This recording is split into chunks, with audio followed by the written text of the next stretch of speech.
Oke, Assalamualaikum warahmatullahi wabarakatuh.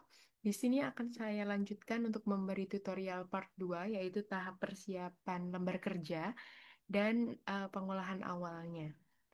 Oke, jadi yang pertama kita lakukan adalah membuka aplikasi ArcGIS dan nantinya akan kurang lebih terbuka seperti ini. Kurang lebih mirip, tapi mungkin akan ada perbedaan sedikit, terutama di menu-menu yang ada di kanan, kiri, dan atas bawahnya. Nah, ini karena saya sudah pakai dalam jangka waktu yang cukup lama, sehingga yang ada di sini adalah menu-menu yang sering saya gunakan, yang saya munculkan.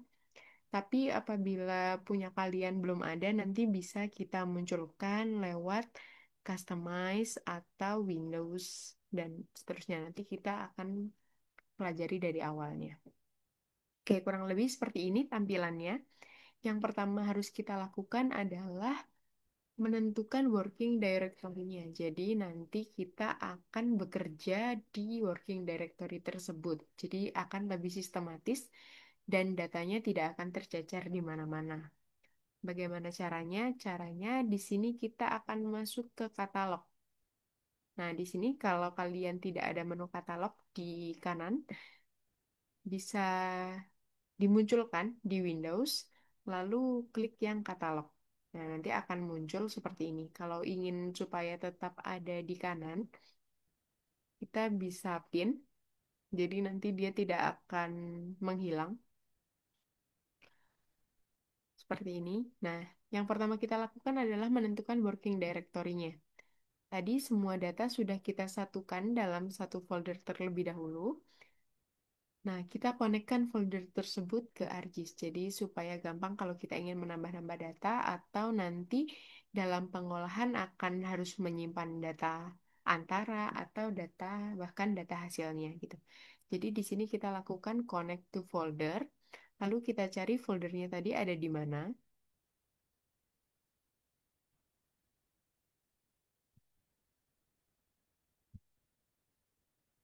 Untuk penamaan folder, jangan lupa jangan ada spasi sama sekali.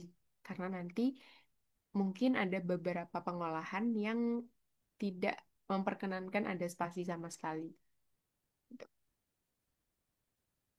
Oke, kita konekkan di sini aja. Jadi kalau sudah kita konekkan, kan seperti ini, dia akan muncul di sini. Nah, setelah muncul di situ, yang kita lakukan adalah membuat geodatabase. Jadi itu adalah database untuk informasi geografis. Jadi caranya adalah klik kanan di folder yang sudah kita konekkan tadi, lalu new, pilih file geodatabase. Nah, di sini ada new file geodatabase, kita tinggal rename aja sesuai dengan kebutuhan. Di sini saya akan memberikan nama tutorial. Oke, kurang lebih seperti itu. Sudah jadi, semuanya sudah sesuai. Kita bisa tutup dulu katalognya.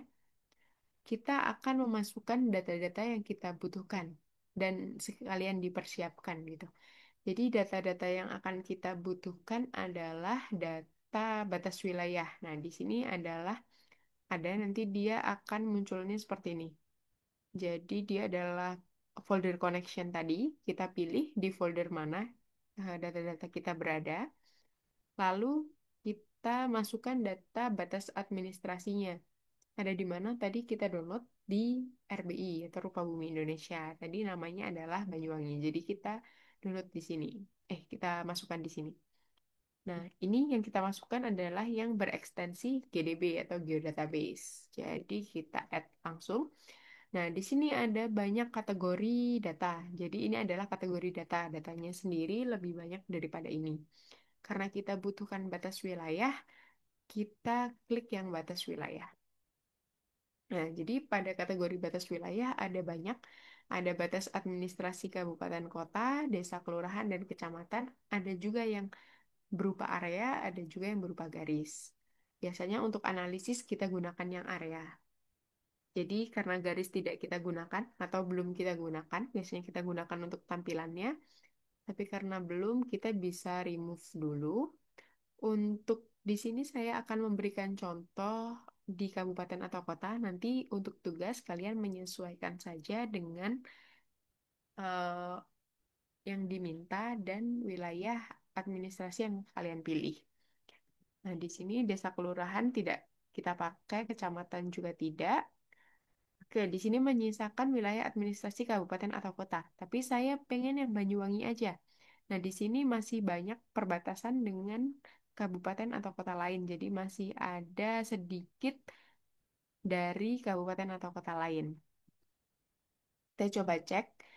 Kita bisa klik kanan di layer wilayah administrasi. Kita klik Open Attribute Tabel. Nah, di sini masih ada Kabupaten Bondowoso, Buleleng, Jember, Jembrana, dan Situbondo. Nah, kita mau ambil yang Banyuwangi saja. Bagaimana caranya? Kita tinggal klik, kita pilih yang Banyuwangi saja. Nah, kalau sudah kita pilih, dia akan berwarna biru seperti ini. Dan dia juga akan berwarna biru di gambarnya, gitu.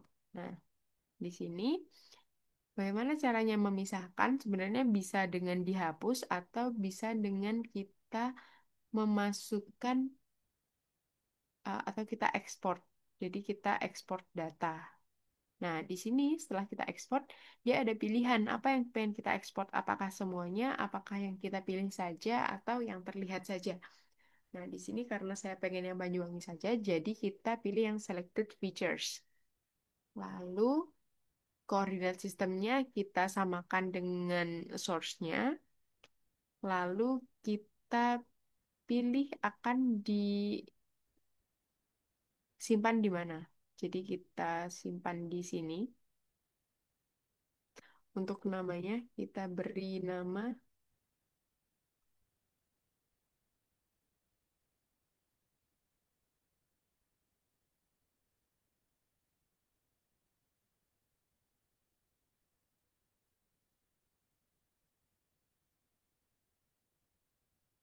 nah, kita masukkan ke dalam geodatabase. Lalu tadi setelah berhasil disimpan ada pertanyaan apakah mau dimasukkan ke dalam lembar kerja ini karena kita butuhkan berarti iya.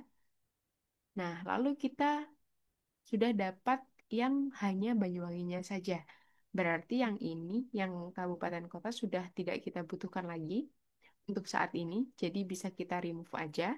Nah, di sini kita sudah dapatkan wilayah administrasi Kabupaten Banyuwangi. Oke, kita lihat dulu propertiesnya untuk memastikan sistem koordinatnya. Jadi, untuk pengolahan dalam sistem informasi geografis, karena membutuhkan banyak data, jadi menyatukan atau mengintegrasikan banyak data, harus sama semua referensi geografisnya, referensi spasialnya harus sama semua. Kalau dalam referensi koordinat global atau geografis yang derajat menit detik harus itu semua atau kalau proyeksi harus proyeksi semua. Caranya ngecek di properties, di klik kanan tadi di layernya, lalu layer properties, kita lihat di source. Nah, di sini koordinat sistemnya adalah geografik. Jadi di sini menggunakan sistem koordinat geografis. Nah, kurang lebih seperti ini sistem koordinatnya geografis.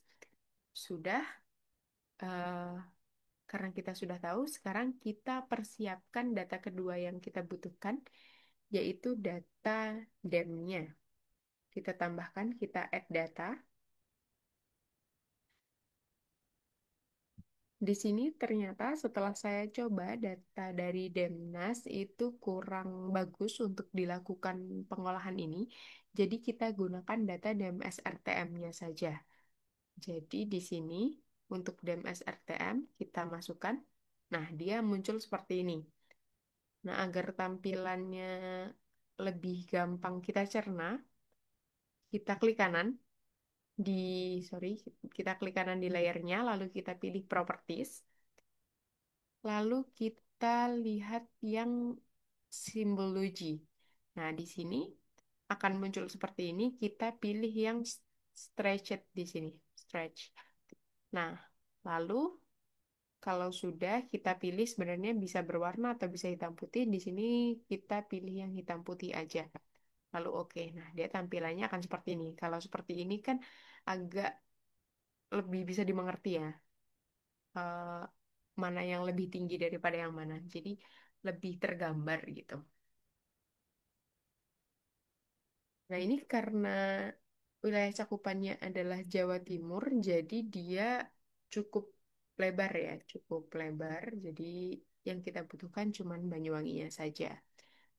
Nah, sebelumnya kita cek dulu, kita pastikan dulu apakah s- referensi spasialnya sama, referensi menggunakan koordinat geografis. Di source, kita lihat XY koordinat sistemnya, GCS WGS 1984 sudah sama ya berarti oke, sudah oke. Kalau belum sama harus disamakan terlebih dahulu. Kalau sudah sama, oke langsung kita bisa melakukan pengolahan. Nah, kurang lebih seperti ini. Karena damnya cukup lebar dan kita hanya butuh yang Banyuwanginya saja, kita perlu melakukan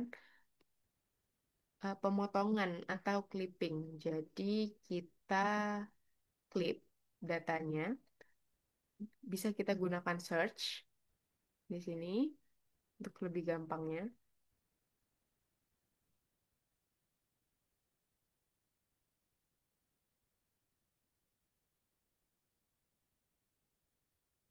Oke, kita gunakan search. Di sini kita klik clip. Kalau tidak ada, kalian bisa cari di Windows. Di sini ada search atau Control plus F. Nah, di sini ada clip. Nah, clipnya ada tiga jenis, ada yang coverage, analisis, dan data management. Nah, di sini biasanya bisa kita lihat dia itu gunanya untuk apa. Kalau kita klik misalkan di sini, nanti akan ada penjelasannya. Nah, item description. Jadi dia untuk apa?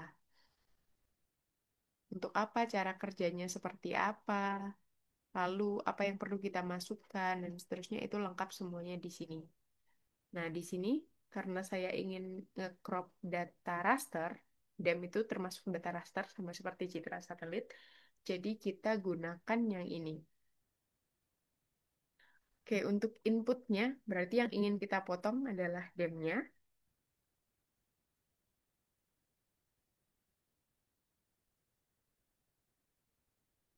Lalu untuk extend, ini adalah kita klip sesuai apa kan kita pengen klip yang Banyuwangi aja jadi output extendnya adalah Banyuwangi. Nah, di sini ada peringatan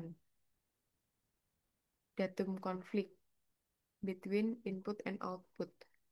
Apakah ada perbedaan sistem koordinat? Kalau datum konflik itu biasanya ada perbedaan sistem koordinat. Ini datumnya sudah betul, WGS 84 untuk yang Banyuwangi.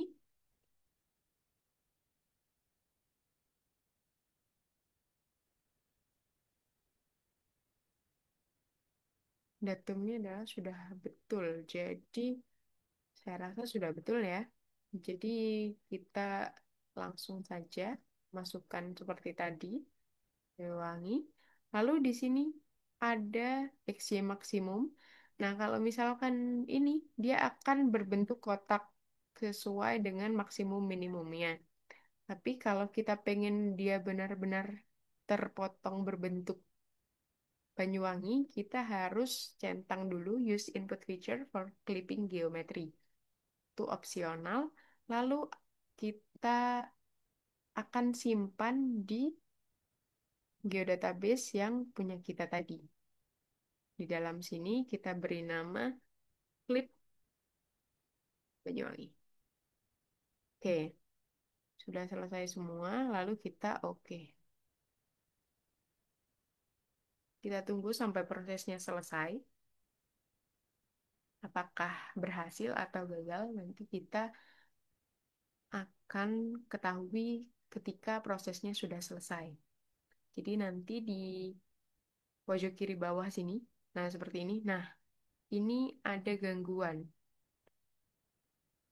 ada datum konflik. Jadi kalau ada datum konflik seperti ini, berarti kita harus kita coba cek dulu. Oh, ternyata dia tetap oke meskipun ada peringatan. Jadi tadi hanya peringatan saja, karena kalau misalkan gagal itu bentuknya silang. Kalau oke, semuanya oke itu centang. Tapi kalau seperti ini kayaknya sudah oke. Jadi di sini kita akan gunakan yang klip saja. Yang ini akan kita remove dulu. Oke, jadi seperti ini. Data ada dua data, administratif dan data dem yang akan kita gunakan.